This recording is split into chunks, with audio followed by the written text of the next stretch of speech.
The YouTube channel's way behind on Mandalorian reviews, and it's time to get caught up.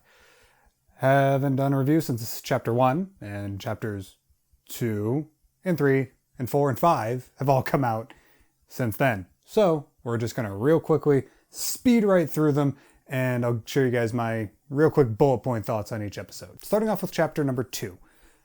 Outside of seeing chapters 3 through 5, I felt like it was kind of unnecessary. It felt like it was just kind of fun, cool. Okay, the Mandalorian's running around doing cool Mandalorian stuff and getting into all kinds of Indiana Jones hijinks with the chase of the Sandcrawler, and we got some really fun, weird, just Star Wars-iness. Soka! And I enjoyed that, but it wasn't until I saw chapter 3 in particular, the following episode, that I understood the reasoning for chapter 2's existence, really. It is designed as a way of... Spoilers, by the way, if you're not up to date on The Mandalorian, you shouldn't be watching YouTube videos about The Mandalorian. Chapter 2 is meant to create a connection in between the Mandalorian and the child. And I didn't see that right away. At first I was just like, okay, cool, yeah, it's neat seeing the Mandalorian kick ass and take names. And I really did love the way the director, Rick Famuyiwa, I think his name is Rick Famuyiwa, did the entire first third of that episode. There's 11 minutes from the beginning of the episode to the end, to 11 minutes in, before there's a single spoken word. Not even Jawa spoken. I'm talking Jawa trade language is spoken, but other than that, there's nothing up until after the entire chase scene.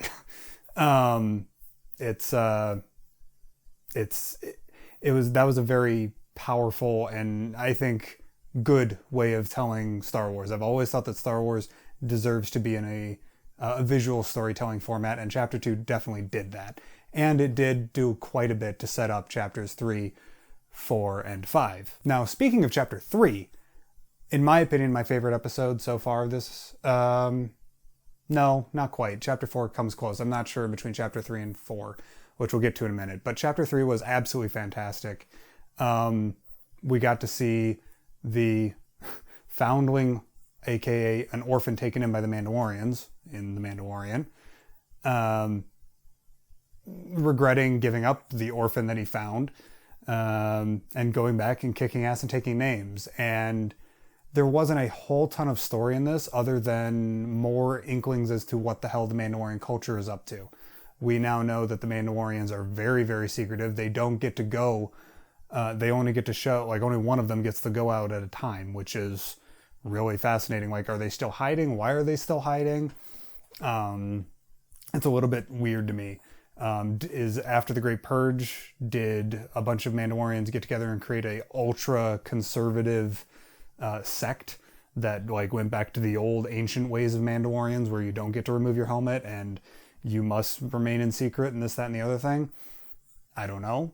Or did the Mandalorian get taken in by some sort of already relatively extremely observant sect of Mandalorian religion, and because they were an extremely conservative, old-fashioned-y type of Mandalorian sect or family or clan or whatever, did they already be far away from were they already far away from Mandalorian culture when the Great Purge happened and that's why they survived?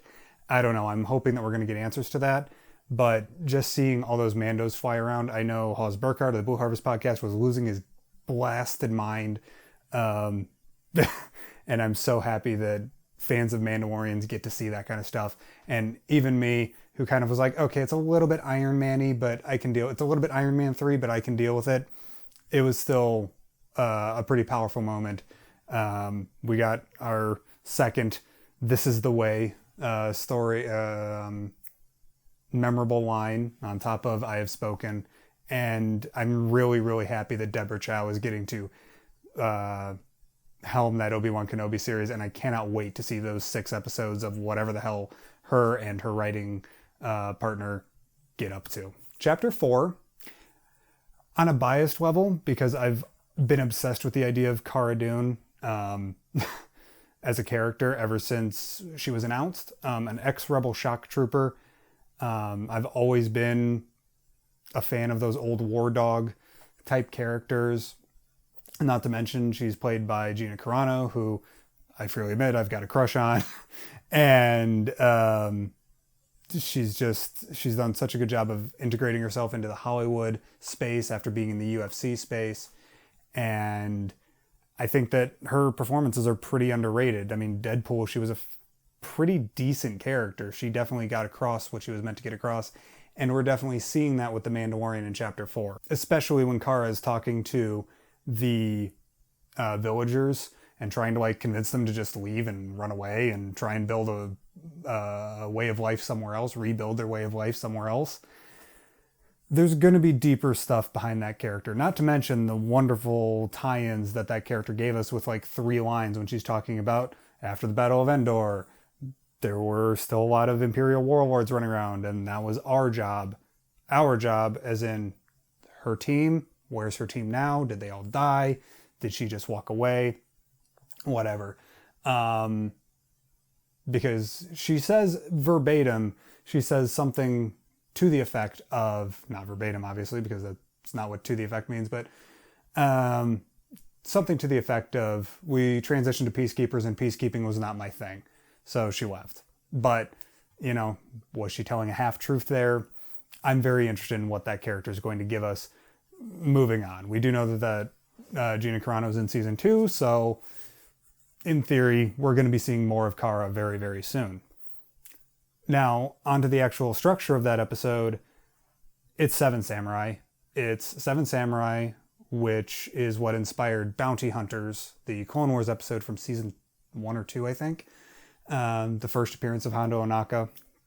And it's a village being attacked by raiders, and now it's 2 samurai in Cara Dune and the Mandalorian who end up there to deal with it. Meanwhile, the Mandalorian ends up in a kind of sort of maybe gonna fall in love with this random widow who is like the only person who knows how to shoot. Clearly is very experienced in just life in general. One of those another old soul type character.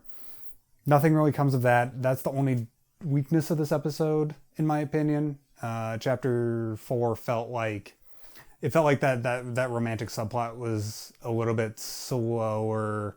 It moved a little bit too fast for too short of an episode.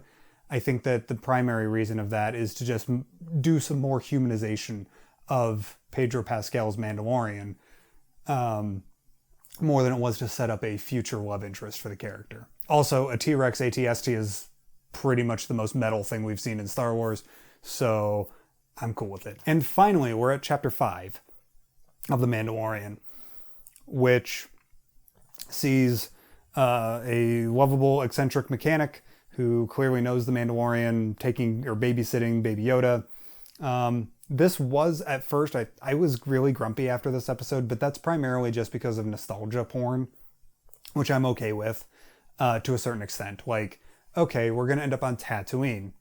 Okay, I can deal with that. Oh, we're going to Mos Eisley. Okay, I guess that's fine. Okay, I'm okay with that. That's good nostalgia. Oh, we're going to go to Chalmun's Cantina. Okay, I guess fine. I mean, it's probably the closest cantina to the spaceport in Mos Eisley. I guess I can... Okay, fine. I think there would be more than one cantina near the spaceport, but okay, that's fine. And then we get, I can't even remember the character's name, but Solo age, not Han Solo. AKA, what I mean by that is, this supporting character, his side, the Mandalorian sidekick for this episode, is basically Han Solo from the movie Solo, but without the heart of gold. And I really did appreciate that character for what he was, but he's also sitting in the exact same spot, in the exact same position, the exact same table that Harrison Ford sat in Chalmun's Cantina in A New Hope. And it was a little bit like that got a little bit too, like that was too much fan service for me. Too much nostalgia service, but okay, fine. At the end of the day, if I was less of a Star Wars fan, I would have enjoyed it more. in a lot of ways, I think. If I was less involved as a Star Wars fan, I think I would have enjoyed it more. But that character, who, while wasn't memorable, I don't even remember his name, I don't remember the actor's name, nor do I have a whole ton of interest. I thought the actor did a fine job, but it was an interesting comparison. You know, we see the Mandalorian and this kid, smuggler or wannabe bounty hunter, go charging off to go and get some hit person who worked with all the big crime cartels and, you know, whatever, was an assassin. And through that journey, we get to see what Han Solo from the movie Solo would have been had he not had the heart of gold that he did, right? That's the whole point of the Solo movie, is that it shows the humanity of Han. You know, too much of your father's heart in you, young Solo, says Snoke to Han's son, Ben. That's a big thematic thing that I think that this episode does a really nice job of tying into, consciously or not. I don't know. I don't care. It definitely made me think about Solo and made me want to rewatch that movie. And that's it. As of right now, my darling wife, who is the co-host of the Kara Cast on the Star Wars Ramblings podcast feed, is currently getting caught up so we can record our catch-up episode for that, because we had technical issues with the podcasting equipment. And as soon as I'm done with recording this, I'm going to go ahead and record my Force Collector and my Resistance Reborn reviews. So, yeah. Thanks, guys. And as always, may the Force be with you. Take care.